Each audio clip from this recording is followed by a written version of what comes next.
السلام علیکم، آپ سب پر سلامتی ہو۔ جب جمعے کی اذان کی صدا تہران کی گلیوں میں گونجی تو ایک خاموش ولولہ بیدار ہو گیا۔ لوگوں نے وضو کیا، صفیں باندھی، سجدوں میں پیشانیاں رکھ دیں، اور جب امام نے خطبے میں مرگ بر اسرائیل کہا تو فضا میں نعرہ تکبیر اور نعرہ حیدری لرز اٹھی۔ یہ محض عبادات نہیں تھی بلکہ اعلان جنگ تھا۔ اور جب دعا کے بعد لوگ جائے نماز سے اٹھے تو کچھ نے ہاتھ دعا کے لیے اٹھائے اور کچھ نے انگلیاں لانچر بٹن پر رکھ دی۔ پھر آسمان کی سمت جو کچھ اڑا وہ میزائل تھے جو صرف فولاد سے نہیں بلکہ اخلاص، عقیدت اور انتقام کے جذبے سے بھی بھرپور تھے۔ ادھر تل ابیب میں موساد نے گھبرا کر اپنے شہریوں کو خبردار کر دیا، بم شیلٹر میں داخل ہو جاؤ اور دروازے بند کر دو۔ یعنی جب تہران میں لوگ نماز سے فارغ ہو رہے تھے تو دشمن نے اپنے دروازے بند کر لیے۔ اب تہران سے بغداد، نجف سے کربلا اور قم سے بصرہ تک ایک سرخ شعلہ ہے جو زمین کی رگوں میں دوڑ رہا ہے۔ شہداء کے خون سے بوئے گے بیج اب میزائل بن کر پھٹ رہے ہیں۔ یہ وہ وقت ہے جب نہ صرف جنگی گھنٹیاں بج رہی ہیں بلکہ روحانی ناقوس بھی گونج رہے ہیں۔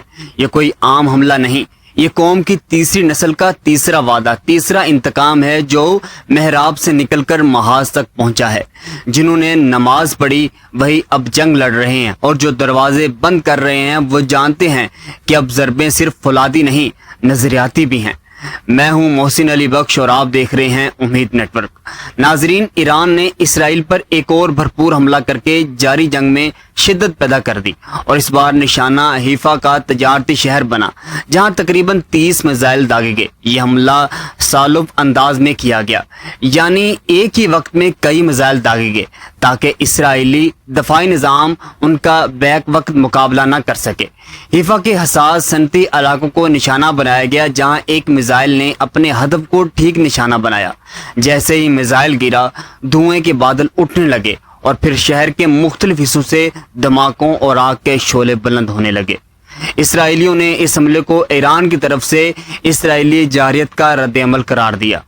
اس کارروائی کے بعد اسرائیلی حکام اور عوام میں شدید بے چینی پھیل گئی، جبکہ خطے میں جنگ کا دائرہ وسیع ہونے کا خطرہ بڑھ گیا۔ ایران کا یہ پیغام واضح ہے کہ اب صرف تل ابیب ہی نہیں بلکہ اسرائیل کا ہر بڑا شہر میزائلوں کی زد میں ہے۔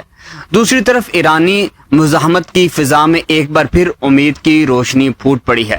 13 جون کو اسرائیل کی طرف سے کیے گئے حملے میں ایران کے سینئر رہنما اور ایٹمی مذاکرات کے سربراہ ایڈمرل ریٹائرڈ علی شام خانی کی شہادت کا دعویٰ کیا گیا تھا، جس سے چند لمحوں کے لیے ایران کی سیاسی اور عسکری حلقوں میں اضطراب پیدا ہو گیا۔ مگر اب جب علی شام خانی کی تازہ تصویر اور پیغام منظر عام پر آ چکے ہیں تو یہ دعویٰ ایک نفسیاتی چال ثابت ہوا۔ شام خانی نے کہا، میں زندہ ہوں، قربانی کے لیے تیار ہوں اور فتح کا روشن دن قریب ہے۔ یہ پیغام نہ صرف دشمن کو نفسیاتی محاذ پر شکست دینے کے لیے کافی ہے بلکہ ایرانی قوم اور افواج کے حوصلے بلند کرنے کے لیے بھی ایک نیا رخ ہے۔ اسرائیلی پروپیگنڈا جو شام خانی کی شہادت کا اعلان کر کے ایرانی حوصلے پست کرنا چاہتا تھا وہ خود ان پر الٹ گیا۔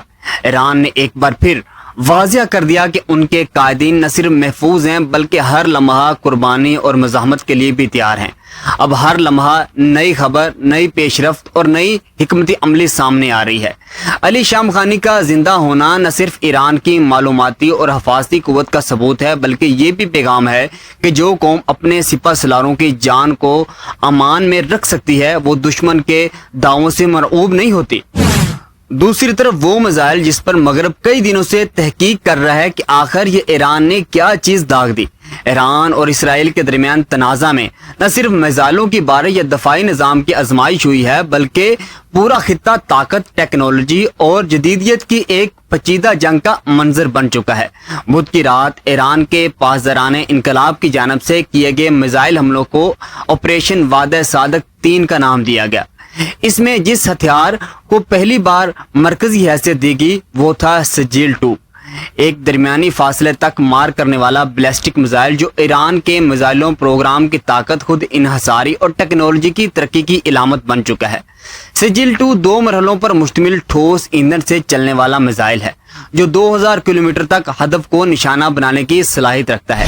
اگر اسے ایران کے جوہری مرکز نتن سے داغا جائے تو یہ صرف 7 منٹ میں اسرائیل کے دل تل ابیب کو تباہ کر سکتا ہے۔ اس کی لانچ تیاری بہت تیز ہے۔ یہی وجہ ہے کہ یہ روایتی مایع ایندھن والے میزائلوں کے مقابلے میں زیادہ مؤثر خطرناک ثابت ہوا۔ اس کا 700 کلو گرام وزنی وار ہیڈ زیر زمین اہداف کو نشانہ بنانے کے لیے کافی تباہ کن ہے۔ اس میزائل کا پہلا تجربہ 2008 اور دوسرا 2009 میں کیا گیا، جب ایران نے عالمی پابندیوں کے باوجود جدید نیویگیشن سسٹم کے ساتھ مکمل میزائل تجربہ کیا تھا۔ غیر مصدقہ رپورٹس بتاتی ہیں کہ ایران اس وقت سجیل 3 پر کام کر رہا ہے، جس کی رینج 4000 کلومیٹر تک ہو سکتی ہے اور جو یورپ کے کئی حصوں کو بھی خطرے میں ڈال سکتی ہے۔ بہت سے مبصرین کے مطابق سجیل 3 خفیہ طور پر تیار ہو چکا ہے، لیکن اس کا تجربہ ابھی تک نہیں کیا گیا۔ ایران کے 50 سے زائد میزائل اور راکٹ جو اس سرحد سے لے کر یوکرین کی جنگ تک آزمائے جا چکے ہیں، اس کا دعویٰ ہے کہ وہ ہائپر سونک ٹیکنالوجی کی دوڑ میں بھی شامل ہو چکا ہے اور فتح نامی میزائل کے ذریعے ایسی صلاحیت حاصل کر چکا ہے جو دنیا کے جدید ترین دفاعی نظاموں کو بھی چکمہ دے سکتی ہے۔ یہ میزائل آواز کی رفتار سے 13 سے 15 گنا تیز ہو کر ہدف کو نشانہ بنا سکتے ہیں۔ اس تمام صورتحال میں یہ واضح ہے کہ ایران نے جو ترقی حاصل کی ہے وہ نہ صرف اسرائیل بلکہ اس کی عالمی حامیوں کے لیے بھی لمحہ فکریہ بن چکی ہے۔ بیلسٹک میزائل کی یہ جنگ اب صرف ایران اور اسرائیل تک محدود نہیں، بلکہ اس کے اثرات مشرق وسطی سے نکل کر عالمی توازن کو بھی ہلا رہے ہیں۔ مجموعی طور پر صورتحال یہ ہے کہ آسٹریلیا کی کچھ طیاریں مشرق وسطی پہنچ چکی ہیں۔ آسٹریلیا نے اعلان کیا ہے کہ وہ اپنے شہریوں اور دیگر غیر ملکیوں کے انخلاء کے لیے فوجی طیارے اور عملہ تعینات کر رہا ہے۔ آسٹریلوی حکام نے زور دے کر کہا ہے کہ ان کا اقدام صرف انسانی بنیادوں پر ہے اور اس کا مقصد کسی فریق کی حمایت یا جنگ میں شمولیت ہرگز نہیں ہے۔ یعنی آسٹریلیا یہ کہہ رہا ہے کہ ہمارا ہاتھ صاف ہے، ہم صرف انسانی ہمدردی کے تحت انخلاء کے لیے کام کر رہے ہیں۔ آسٹریلیا کا یہ اعلان ایسے وقت میں آیا جب روس نے واضح طور پر کہا کہ اگر امریکہ اس جنگ میں کودا تو پھر ہمارے لیے بھی کوئی آپشن نہیں بچے گا۔ آسٹریلیا نے دو ٹوک انداز میں کہا ہے کہ وہ کسی بھی ملک کے ساتھ اس تنازع میں شامل نہیں ہوگا اور صرف انخلاء کی سرگرمیوں میں مصروف رہے گا۔ یہ موقف آسٹریلیا کی غیر جانبدارانہ پالیسی کی عکاسی کرتا ہے، لیکن آپ یہ دیکھیے کہ ایران کی جانب سے جو میزائل حملے کیے گئے، جو بڑھتی ہوئی دھمکیاں سامنے آئیں، اس کے بعد مقبوضہ علاقوں میں ایسی خوف و ہراس کی لہر دوڑ گئی جس کا واضح مظاہرہ ہم نے طابا کے سرحد پر دیکھا۔ ہم نے خود مشاہدہ کیا کہ وہاں بڑی تعداد میں صہیونی اسرائیلی باشندے مصر کی طرف فرار ہو رہے ہیں۔ توبہ بارڈر کراسنگ اس وقت ہجرت کے مناظر پیش کر رہا ہے۔ لوگ اپنے اہل خانہ سمیت سفر کے بیگز لیے قطاروں میں کھڑے دکھائی دے رہے ہیں۔ یہ منظر صرف صہیونی حکومت کی کمزور ہوتی گرفت کی نشاندہی نہیں کرتا، بلکہ اس بات کی بھی ثبوت ہے کہ ایران کے حملے محض عسکری فوجی نوعیت کے نہیں بلکہ نفسیاتی طور پر بھی گہرے اثرات مرتب کر رہے ہیں۔ سرحدوں کی جانب یہ ابتدائی پیش قدمی ایک ایسے انجام کی طرف اشارہ ہے جس کی شروعات شاید کسی تصور میں بھی نہ کی ہو۔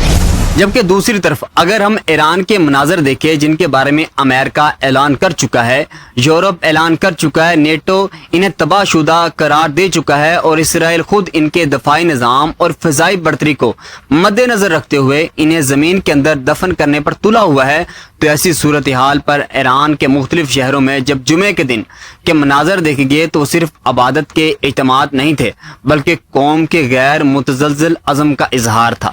تہران یونیورسٹی میں نماز جمعہ کے لیے لوگوں کی طویل قطاریں لگی ہوئی تھیں اور بجنود جیسے شہروں میں جہاں اہل سنت کی بڑی تعداد موجود ہے، وہاں امریکہ اور اسرائیل کے خلاف ریلیاں نکالی گئیں۔ بڑی تعداد میں عوام کا نکلنا اس بات کا ثبوت تھا کہ ایرانی عوام مذہبی، نسلی یا فقہی تقسیم سے بالاتر ہو کر مشترکہ دشمن کے خلاف اتحاد کا مظاہرہ کر رہے ہیں۔ اور تہران میں جمعے کے اجتماع کے موقع پر اسرائیلی دھمکیوں کے باوجود جو بے مثال ہجوم دیکھنے کو ملا وہ دشمن کے منہ پر ایک زوردار تمانچہ تھا۔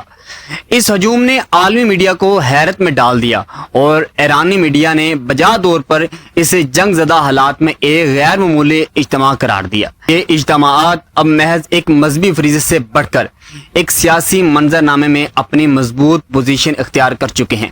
جہاں ہر نعرہ، ہر قدم اور ہر صف دشمن کو یہ واضح پیغام دے رہی ہے کہ ہم نہ جھکیں گے، نہ بکیں گے، نہ رکیں گے۔ یہی ان کی آزادی ہے، یہی ان کا استقلال ہے، اور یہی ان کے عوام کے اعتماد کی کہانی ہے۔ دوسری طرف اسرائیل میں خود آپ کے اپنے وزراء آپ کے خلاف ہونے لگے ہیں، بولنے لگے ہیں اور سوال کرنے لگے ہیں کہ آپ نے ایران کو کمزور کیوں سمجھا۔